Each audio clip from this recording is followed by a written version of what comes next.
Freeman reporting the news for D-Day, June 6, 1944.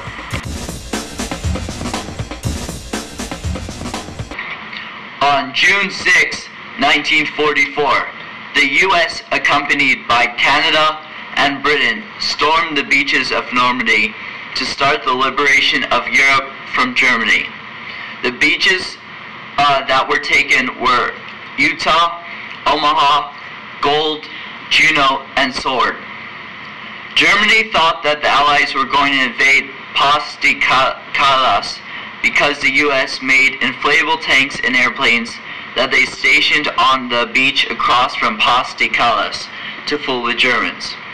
At the same time, the U.S., Canadian, British troops prepared for a night invasion. Utah Beach was the afterthought of the invasion plan. Allies really needed a port to dock their boats. Omaha Beach linked the U.S. and British beaches. It was assigned to the U.S. 1st Division. It was hard to capture and it was heavily guarded. It had high bluffs and rough terrain. Also, it was the most defensible beach from the ocean. Gold Beach was assigned to the 50th Division of the British Second Army. British forces had funnies, which were the specialist vehicles armed with 290mm mortars and were designed for tasks such as clearing obstacles or minefields without damage to themselves. They also had flail tanks, which were Sherman equipped with a large roller which was attached by lengths of the chain. These tanks were designed to clear terrain in front of them and detonate minefields without danger to infantry following. Juno Beach, assigned to a 3rd Canadian Division task force, and their task was to capture the airfield at Carpeek, west of Sion. Sword Beach, assigned to the 3rd British Infantry Division.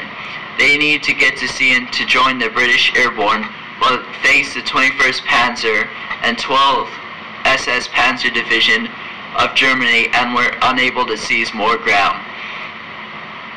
Now we go to General Dwight D. Eisenhower in his taped report to the troops before the invasion of D-Day.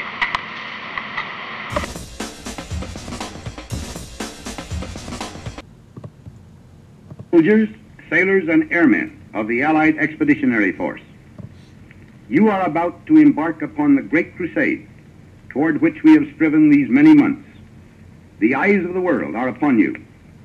The hopes and prayers of liberty-loving people everywhere march with you.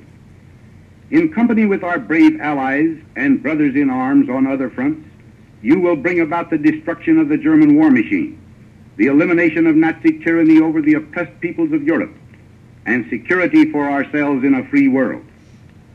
Your task will not be an easy one. Your enemy is well-trained, well-equipped, and battle-hardened. He will fight savagely. But this is the year 1944. Much has happened since the Nazi triumphs of 1940-41. The United Nations have inflicted upon the Germans great defeats in open battle, man to man. Our air offensive has seriously reduced their strength in the air and their capacity to wage war on the ground. Our home fronts have given us an overwhelming superiority in weapons and munitions of war, and placed at our disposal great reserves of trained fighting men. The tide has turned. The free men of the world are marching together to victory. I have full confidence in your courage, devotion to duty, and skill in battle. We will accept nothing less than full victory. Good luck, and let us all beseech the blessing of Almighty God upon this great and noble undertaking.